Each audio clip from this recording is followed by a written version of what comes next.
आप चाहते हैं कि मैं जब भी कोई वीडियो अपलोड करूं और आपको उसके बारे में पता चल जाए, तो इस चैनल के बेल आइकन पर क्लिक करिए ताकि आपको नोटिफिकेशंस मिलते रहें। द विचर सीजन 2 एपिसोड नंबर 7। एपिसोड का नाम है वलायत मेयर। ये कौन है, आगे पता चलेगा। गेरल्ट उसी टेम्पल में मौजूद है जहां पर पिछले एपिसोड में हमला हुआ था और सीरी को पकड़ने की कोशिश की जा रही थी। लेकिन येनिफर सीरी को लेकर लापता हो गई और उसने सीरी से उसका पहला कंट्रोल्ड मैजिक भी करवाया। सीरी जादू समझ पा रही है येनिफर के साथ, ये तो अच्छी बात है, मगर एक बुरी बात यह है कि इस टेम्पल पर अटैक हुआ था और यहाँ पर बहुत सारी डेड बॉडीज़ पड़ी हुई हैं। नैनेके काफ़ी अफसोस में है और उसे लग रहा है कि वो यहाँ पर मौजूद लोगों को बचा नहीं पाई। बट गेरल्ट उससे माफ़ी मांगता है और कहता है ये सब हमारी वजह से हुआ है, क्योंकि ये लोग जो यहाँ पर आए थे जिन्होंने इतना ये खून खराबा किया है, वो सीरी को ढूंढ रहे थे। नैनेके यहाँ पर टूटे पड़े ऑर्बिकुलम को देखकर हैरान है और पूछ रही है कि ये कैसे हुआ। इस पर गेरल्ट कहता है कि सीरी इस तरह की हरकतें करती है, मतलब उसका जो अनकंट्रोल्ड मैजिक है उससे चीज़ें टूट जाती हैं, बिखर जाती हैं। नैनिका को लगता है कि गेरल्ट ने अपने हाथों में बहुत बड़ी जिम्मेदारी ले ली है, क्योंकि सीरी के पास जो जादू है वो काफ़ी ख़तरनाक है और सीरी खुद भी उस पर कंट्रोल नहीं कर सकती है। उसके पीछे काफ़ी लोग भी पड़े हुए हैं। उसकी रगों में एल्डर ब्लड दौड़ता है और वो सिंत्रा की उत्तराधिकारी है। तो इतने सारे इश्यूज़ को गेरल्ट अकेले कैसे संभालेगा। फिर भी वो गेरल्ट से पूछती है कि मैं तुम्हारी कैसे मदद कर सकती हूँ। गेरल्ट कहता है तुम्हें एक पोर्टल खोलना होगा। सीरी और येनिफर पहुंच गए हैं योला के घर में। इसने सीरी को अपने घर में पनाह दी थी। सीरी येनिफर को बताती है कि उसने उसे सपने में देखा था। ये वही दिन है जब उसकी गेरल्ट से मुलाकात हुई थी। सीरी उम्मीद कर रही है कि योला अपने परिवार के साथ यहाँ से भाग गई होगी और जिंदा होगी, मगर उसे पता चलता है कि इन लोगों का कत्ल हो चुका है और जो जादूगर यहाँ पर उसे ढूंढ रहा है, राइन्स की बात हो रही है यहाँ पर, जो फायर मेज है, वो सीरी तक पहुँचने के लिए शायद इन लोगों तक आया होगा और उसने ही इनको मारा होगा। सीरी इन मौतों के लिए भी खुद को ही जिम्मेदार मानती है और ये समझती है कि राइन्स निल्फगार्ड के साथ काम कर रहा है और वही लोग उसे पकड़ना चाहते हैं। सीरी फिलहाल सिंत्रा के पास है। वो वापस जाकर ब्लैक नाइट को मारना चाहती है। वो काहिर की बात कर रही है, बट येनिफर को अपने साथ लेकर नहीं जाना चाहती, क्योंकि उसे लगता है कि येनिफर को खतरा हो सकता है। बट येनिफर कहती है कि नहीं, मैं तुम्हारे साथ जाऊंगी। अर्तुजा में विल्गेफोर्ड और टेसाया एक साथ हैं। हमें पता चलता है कि इनका अफेयर चल रहा है। वो उसे कहता है कि मैं तुम्हें प्यार करता हूँ और पूछता है कि तुम परेशान क्यों हो। वो बताती है इनसे मिलने कोई आया है। फ्रिंजुला अपने कमांडर से बातचीत कर रही है। उसे पता चलता है कि रेडानिया ने शायद यहाँ पर एक स्पाई को इम्प्लांट किया हुआ है। इन्हें पता नहीं है कि वो स्पाई कोई और नहीं, खुद दारा है। यहाँ काहिर भी आता है और फ्रिंजुला से कहता है कि बहुत सारे एल्व्स हैं जो आज ट्रेनिंग के लिए नहीं आए और वो शायद लड़ना नहीं चाहते हैं, वो वॉर का हिस्सा शायद अब नहीं बनना चाहते हैं। वो कहता है कि हमें इन लोगों को कंट्रोल में रखना होगा, क्योंकि कल ही वाइट फ्लेम भी आने वाले हैं और उनके आने से पहले ये लोग हमारे कब्जे में होने चाहिए पूरी तरह से। हम जो बोलें वही करना चाहिए इन्हें, नहीं तो फिर वाइट फ्लेम को अच्छा नहीं लगेगा। साथ ही साथ हमें दिखाया जाता है कि वही निल्फगार्ड की आर्मी जो पहले एल्व्स के साथ और लोगों के साथ अच्छे से पेश आ रही थी जब सिंत्रा जिंत्रा बना था, वो अब थोड़ा सा क्रूअल हो रही है और बहुत सारे लोगों को ये मार भी रहे हैं, मौत की सज़ा सुना रहे हैं। यास्कियर एक जेल में बंद है और वो गाना गा रहा है लगातार, यहाँ मौजूद गार्ड को इरिटेट कर रहा है। तभी यहाँ पर गेरल्ट आता है और यास्कियर यहाँ मौजूद चूहों से विदा लेता है, गेरल्ट के गले लग जाता है और फिर उसे शिकायतें भी करता है, मगर फिर कुछ राज की बातें भी बताता है। एक्चुअली यास्कियर उसकी मदद करेगा सीरी और येनिफर को ढूंढने में, क्योंकि वो येनिफर से मिल चुका है। सीरी और येनिफर सिंत्रा की तरफ जा रहे हैं। ये गेरल्ट के बारे में बातें करते हैं। सीरी येनिफर से पूछती है कि तुम्हारा उससे क्या रिश्ता है, तो येनिफर बताती है कि भाई हमारे बीच तो चाहत, अफसोस, उम्मीद और डर का रिश्ता है। सीरी समझ जाती है कि येनिफर भी गेरल्ट को प्यार करती है, क्योंकि इतना ज़्यादा कॉम्प्लिकेशन अगर हो तो ज़रूर मन में तो कुछ ना कुछ है। जब येनिफर सीरी से पूछती है कि गेरल्ट को तुम क्या मानती हो, तो वो कहती है कि वो मेरा वो फादर है जो कभी था ही नहीं। एक्चुअली सीरी जब पैदा हुई थी तब उसने अपने पेरेंट्स को खो दिया था, तो उसने माउस सैक को बतौर फादर फिगर ज़रूर देखा, बट गेरल्ट से वो ज़्यादा कनेक्ट भी महसूस कर पाती है, क्योंकि गेरल्ट ने ही सीरी को उसकी सच्चाइयाँ बताई। जिंत्रा में फ्रांचेस्का फिलिवांड्रिल से बातचीत करने पहुंचती है। कहती है कि एल्व्स बहुत सारे ट्रेनिंग के लिए नहीं आ रहे। फिलिवांड्रिल कहता है कि लोग बहुत खुश हैं क्योंकि एक नया एल्व पैदा हो रहा है और वो अब किसी और की जंग का हिस्सा बनकर अपनी जिंदगियां कुर्बान नहीं करना चाहते, सुकून से जीना चाहते हैं। फ्रांजिला फिलिवांड्रिल को याद दिलाती है कि मेरी ही वजह से तुम लोग आज सुरक्षित हो और मेरी ही वजह से एक तरह से तुम्हारा बच्चा वजूद में आया है। वो कहना चाह रही है कि अगर मैंने तुम्हें सुरक्षा नहीं दी होती तो आज तुम लोग ठीक नहीं होते। मगर फिलिवांड्रिल और फ्रांचेस्का उससे बिल्कुल दरकिनार कर देते हैं और समझाते हैं कि भाई तुम तो हमारे परिवार का हिस्सा नहीं हो। बल्कि फ्रांचेस्का खुद साफ साफ लफ्ज़ों में फ्रेंजिला को कहती है कि तुम मेरी दोस्त ज़रूर हो मगर परिवार सबसे पहले आता है, और अब जो भी हमारे बीच बातचीत हुई थी, लेकिन मैं अपने बच्चे के बारे में सोचूंगी और अपनी फैमिली के बारे में सोचूंगी। अर्तुजा में काउंसिल के पास डीक्स्ट्रा का मैसेज पहुंचता है कि सिंत्रा में एक एल्वन बच्चे का जन्म हुआ है। आर्थोरियस और स्ट्रेगोबोर इस बात को एक ख़तरे की तरह लेते हैं, एक थ्रेट की तरह लेते हैं, मगर टेसाया कहती है कि इस बारे में परेशान होने की ज़रूरत नहीं है। एक बच्चे को हम दुश्मन समझें, ये बात सही नहीं है। इन लोगों को लग रहा है कि एल्व्स की रानी और राजा निल्फगार्ड के साथ हैं, उनके पास उम्मीद भी है, उनकी फैमिली भी आगे बढ़ रही है, तो ऐसे में उनकी पावर भी बढ़ रही है। हालांकि विल्गेफोर्ड इस बात से एग्री नहीं करता और कहता है कि हमें इस तरह की अफवाहों पर भरोसा नहीं करना चाहिए और मन में नफरत नहीं रखनी चाहिए इतनी ज़्यादा। उसके बाद बात पहुंचती है ट्रिस पर। इन लोगों को पता चल चुका है कि ट्रिस आई हुई है। टेसाया कहती है कि वो कोई खबर लेकर नहीं आई है बल्कि हील होने के लिए यहाँ पर आई है। राइन्स और लिडिया अकेले में हैं।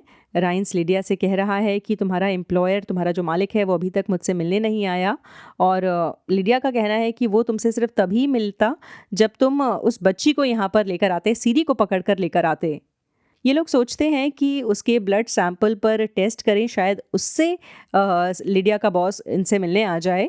बट ऐसा करना बहुत ख़तरनाक साबित होता है क्योंकि इन्हें शायद अंदाज़ा नहीं होता कि इस ब्लड सैंपल के अंदर वो म्यूटेजन मिला हुआ है, विचर का म्यूटेजन मिला हुआ है, जिससे कई लोगों की मौत भी हो जाती है। लिडिया एक ब्लड ट्रेसिंग रिचुअल परफॉर्म करती है जिसमें लगता है ऐसा कि वो मर चुकी है। अब पता नहीं कि चेहरा सिर्फ ज़ख्मी हुआ है और जान उसकी बची है या नहीं, पता नहीं।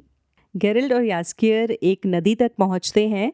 यास्कियर गेरिल्ड को बताता है कि येनिफर ने उसकी जान बचाई थी, और हालांकि उसने ऐसी उम्मीद नहीं की थी, मगर येनिफर ने अपनी जान जोखिम में डालकर उसकी मदद की थी। वो कहता है कि बाद में येनिफर को भी किसी ने पकड़ लिया था और अब वो जादू नहीं कर सकती। गेरिल्ड को पता चलता है इस बारे में, और फिर यास्कियर कहता है कि हालांकि वो एक मंत्र दोहराती है, हट हट करके कुछ बोलती है और गायब हो जाती है, तो हो सकता है येनिफर उसे बेवकूफ़ बना रही हो और उसे जादू आज भी आता हो। यास्कियर को ऐसा लग रहा है, बट सच्चाई हमें पता है कि वो जो उसने मंत्र दोहराया था वो उसे डेथलेस मदर तक लेकर गया था, और ये बात गेरिल्ड को भी पता चल चुकी है क्योंकि वो भी उस प्रोफेसी के बारे में जानता है, डेथलेस मदर से जुड़ी जो प्रोफेसी है। वो वलायत मायर का जिक्र करता है जिससे जुड़ी अगर आप और बातें जानना चाहते हैं तो ऊपर दिए गए लिंक पर क्लिक कर सकते हैं। गेरिल्ड बताता है कि विचर्स ने इस डीमन को एक हट में कैद कर दिया था। वो दर्द पर जिंदा रहती है। उसे अंदाज़ा हो जाता है कि शायद वो सिंत्रा के पास ही मिलेगी, और प्लानिंग करता है कि उसे भी सिंत्रा ही जाना चाहिए। गेरिल्ड और यास्कियर की मुलाकात होती है यार्पन से। इन्हें हमने पिछले सीज़न में देखा था। ये अपने आदमियों के साथ यहाँ पर मौजूद हैं। ये पुराने दिनों को याद करते हैं, कुछ और लोगों के बारे में चर्चा करते हैं। फिर गेरिल्ड इनसे एक घोड़ा उधार लेता है और कहता है कि इसके पैसे मैं तुम्हें बाद में दूंगा। वहीं सीरी और येनिफर एक ब्रिज क्रॉस करना चाह रही हैं, लेकिन वो टूटा हुआ है, तो अब क्या किया जाएगा। सीरी को जादू आता है, लेकिन येनिफर को उसे थोड़ा ट्रेन करना पड़ेगा, ये तो हम जानते ही हैं। तो वो उसे बेसिकली दूसरा ट्रिक समझाती है और इस ब्रिज को दोबारा बनाने के लिए कहती है। सीरी येनिफर की बात सुनती है और उसके कहे साइन को, उसके कहे शब्दों को दोहराती है, और इस जादू को परफॉर्म नहीं कर पाती, बल्कि उसकी आंखों से खून आने लगता है। ये जादू इतना ताकतवर होता है कि ब्रिज तो नहीं बनता, लेकिन ये लोग अपने घोड़ों के साथ इस पूरी नदी को ही क्रॉस कर लेते हैं। ये टेलीपोर्ट कर लेती है अपने पूरे साजो सामान के साथ दूसरी तरफ। वो इस बात पर अफसोस करती है कि वो अपने जादू पर कंट्रोल नहीं कर सकती, मगर येनिफर कहती है कि तुम्हें कभी भी इस बात के लिए माफ़ी नहीं मांगनी चाहिए कि तुम्हारे पास ताकतवर जादू है। अगर आप आंद्रे सपोव्स्की की लिखी द विचर सीरीज की किताबें खरीदना चाहते हैं तो डिस्क्रिप्शन में दिए गए लिंक पर जा सकते हैं। इनफैक्ट अगर आप ऑनलाइन शॉपिंग के दौरान उस लिंक का इस्तेमाल करेंगे तो उससे वॉचरोस को सपोर्ट मिलेगा। अर्तुजा में टिसाया ट्रिस को बताती है कि उसने सीरी को सॉर्डन हिल पर देखा था। उस वक्त वो येनिफर को ढूंढ रही थी और एक विचर के साथ थी। ट्रिस टिसाया को बता चुकी है कि उसने सीरी पर डॉल डुर्जा परफॉर्म किया था और वो समझ चुकी है कि सीरी बहुत ज़्यादा ताकतवर है, जो काफ़ी बड़ा खतरा भी बन सकती है। तभी वहाँ पर विल्गेफोर्ड आता है और इन्हें इंटरप्ट करता है। वो बहुत सारे सवालों के जवाब चाहता है ट्रिस से, और ट्रिस को ये बात अच्छी नहीं लगती। उसे लगता है कि टिसाया ने जैसे उसे धोखा दिया और इनके बीच की बात किसी और को बता दी। विल्गेफोर्ड ट्रिस के जाने पर टिसाया पर गुस्सा होता है थोड़ा, क्योंकि वो बहुत ज़्यादा जल्दबाजी में है, और टिसाया उसे कहती है कि तुम्हें थोड़ा सब्र करना होगा, अभी वक्त नहीं था कि मैं तुम्हें ट्रिस के साथ सामने सामने कुछ भी बात कर पाती। विल्गेफोर्ड उसे कहता है कि मैं तुम्हें एक इक्वल पार्टनर की तरह देखता हूँ और तुम पर बहुत ज़्यादा भरोसा करता हूँ, काश तुम भी ऐसा कर पाओ। बेसिकली विल्गेफोर्ड को भी अब सिरिला ऑफ सिंत्रा के बारे में पता चल चुका है और वो उसकी ताकतों के बारे में भी जानता है। फ्रिंजला पहुंचती है आर्थोरियस के पास मदद की गुहार लगाने।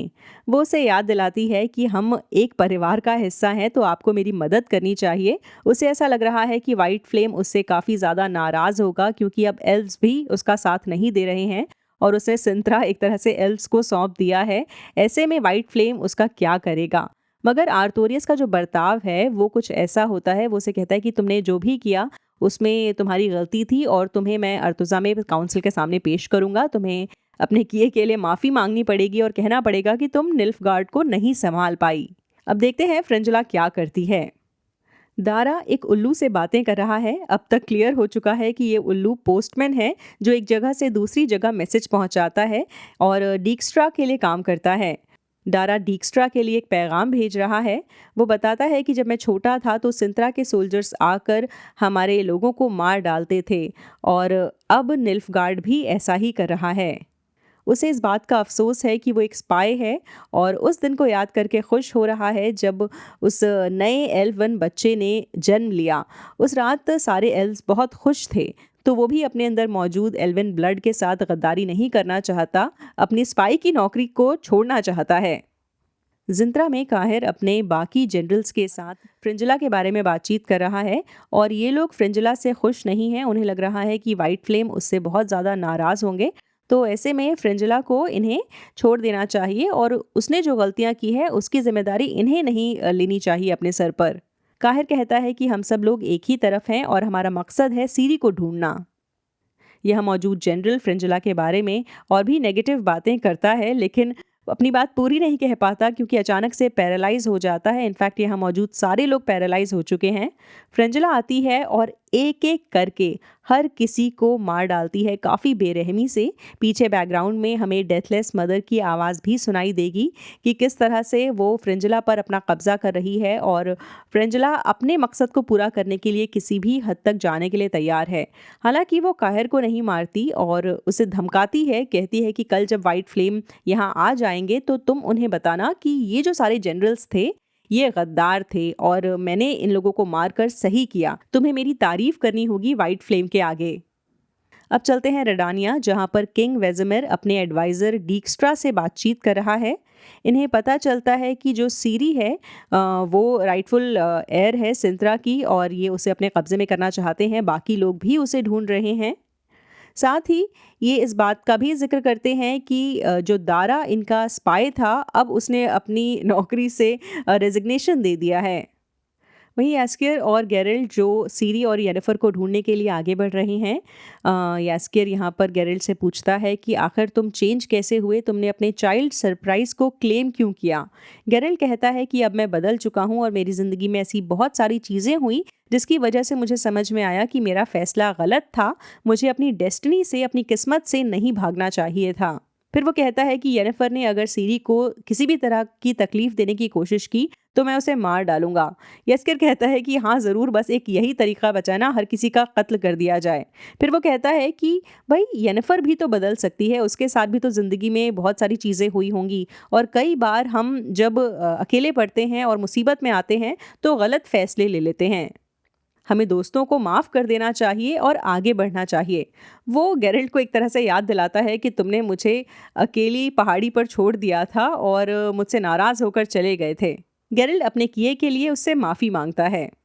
सिरी और येनिफर पहुंच चुके हैं सिंत्रा के बाहर, जहां एक मोनोलिथ क्रैक्ड हुआ पड़ा हुआ है। येनिफर उस जगह को देखती है और हैरान रह जाती है। वो पूछती है कि ये सब तुमने किया है? सिरी हाँ में गर्दन हिलाती है और उसके बाद येनिफर उसे कहती है कि भले ही तुम कभी भी अकेली पड़ जाओ, मगर जो तुम्हारा जादू है वो तुम्हारा सब कुछ है, इस बात को याद रखना। मगर सिरी उसकी जैसी नहीं है, वो नॉर्मल नहीं है, ऐसा उसे लगता है। वो कहती है कि जो तुम्हारा केओस है, तुम्हारा जादू है, उसे तुम कंट्रोल करती हो, लेकिन मैंने कभी अपने जादू को समझा ही नहीं और इसलिए ये मुझे कंट्रोल करता है। ये लोग धीरे धीरे उस काले दरवाजे की तरफ बढ़ने लगते हैं जहां पर उसे डेथलेस मदर ने बुलाया है, मगर येनिफर सिरी का हाथ पकड़ती है और कहती है कि मैं डर रही हूँ। वो टेलीपैथी के जरिए सिरी से एक तरह से बात कर लेती है। सिरी येनिफर के दिमाग में चल रही बातों को पढ़ लेती है। येनिफर उससे माफ़ी मांगती है, कहती है कि मैंने तुम्हें धोखा दिया और मैं तुम्हें यहाँ पर बहाने से लेकर आई हूँ। गेरल्ट भी सिंत्रा में मौजूद नहीं है। मैं बस अपना जादू वापस पाना चाहती थी और इसलिए मैंने ऐसा किया। सिरी को बहुत बुरा लग रहा है क्योंकि वो येनिफर पर भरोसा कर कर यहाँ पर आई थी और अब उसे लग रहा है कि येनिफर ने उसका इस्तेमाल किया। सिरी को लगता है कि येनिफर की वजह से ही टेम्पल में मौजूद लोग मारे गए। वो गुस्से में येनिफर से बात करती है और उसका जो केओस है वो बाहर आता है।